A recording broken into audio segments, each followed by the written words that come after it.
Assalamualaikum warahmatullahi wabarakatuh. Halo teman-teman, saya Siska Anggarani, NIM 20.03.111.00072 dari kelas Agroteknologi B akan memaparkan mengenai erosi yang diperbolehkan atau EDP sebagai bentuk penugasan ujian akhir praktikum mata kuliah Manajemen Sumber Daya Lahan. Apa itu erosi? Erosi merupakan salah satu contoh dari penurunan kualitas tanah atau degradasi yang merupakan proses pelepasan butiran tanah serta proses pemindahan atau pengangkutan tanah yang disebabkan oleh angin ataupun air. Erosi merupakan proses hilangnya bagian tanah di mana tanah yang terkikis akan terbawa oleh aliran permukaan dan diendapkan pada tempat lain seperti sungai, saluran irigasi, waduk, ataupun di muara sungai. Tanah yang digunakan sebagai lahan pertanian akan lebih mudah mengalami erosi. Hal tersebut dikarenakan tanah yang digunakan sebagai lahan pertanian akan sering mengalami pengolahan dan digunakan secara terus-menerus dengan tanaman yang silih berganti. Ada beberapa faktor utama yang dapat menyebabkan terjadinya erosi, antara lain iklim, tanah, vegetasi, dan topografi. Iklim merupakan faktor alam yang tidak dapat dikendalikan oleh manusia, sedangkan faktor lain dapat dikendalikan dengan rekayasa manusia. Hujan yang merupakan faktor iklim memiliki tenaga kinetik yang dapat menghantam lapisan tanah permukaan dan memecah agregat tanah. Kemudian, sebagian partikel halus yang jatuh kembali akan menutup agregat tanah. Kemudian, sebagian partikel halus yang jatuh kembali akan menutup pori-pori tanah sehingga porositas tanah menurun.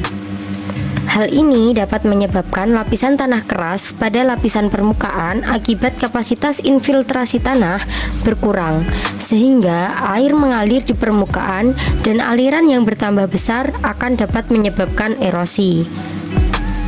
Faktor tanah yang mempengaruhi terjadinya erosi antara lain ketahanan tanah terhadap daya rusak dari luar, baik oleh pukulan ataupun limpasan permukaan, dan kemampuan tanah untuk menyerap air hujan.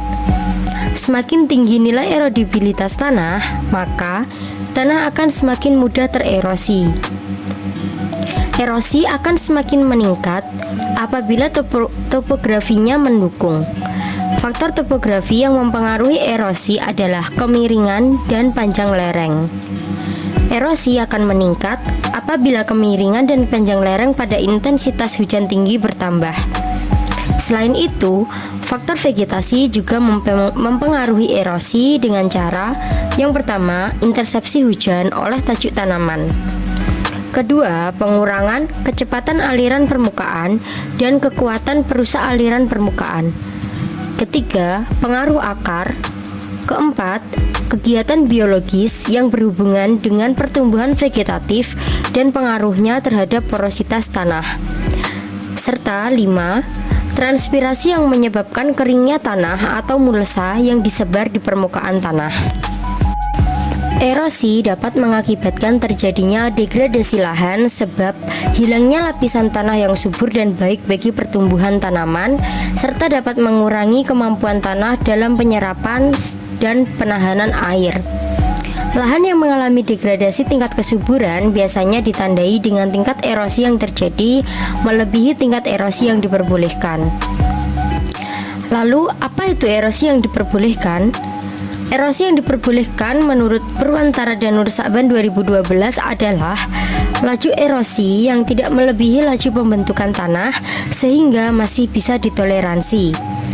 Erosi yang diperbolehkan juga diartikan sebagai jumlah tanah yang hilang yang diperbolehkan per tahun agar produktivitas lahan tidak menurun sehingga tanah tetap produktif dan kelestariannya tetap terjaga.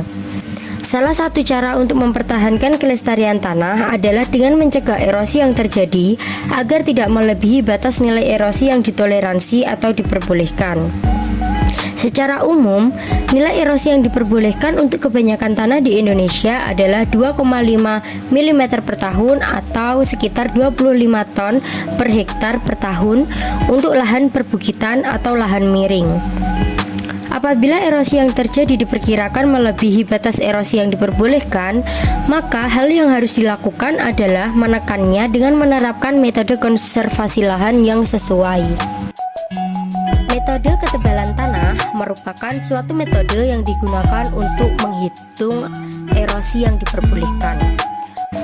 Tanah yang memiliki lapisan yang tebal akan memiliki nilai EDP yang lebih tinggi jika dibandingkan dengan tanah dengan lapisan yang tipis.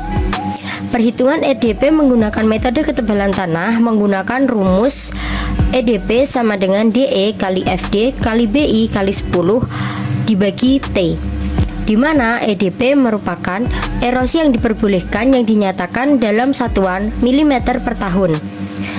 DE adalah kedalaman efektif tanah yang dinyatakan dengan satuan milimeter. FD merupakan faktor kedalaman tanah. BI adalah bobot isi tanah yang dinyatakan dalam satuan gram per cm kubik, serta T merupakan umur guna tanah, yaitu 300 tahun. Sekian yang dapat saya sampaikan. Apabila dari teman-teman ada yang ingin ditanyakan, silahkan untuk dituliskan di kolom komentar. Jangan lupa di like ya teman-teman. Wassalamualaikum warahmatullahi wabarakatuh. Bye-bye.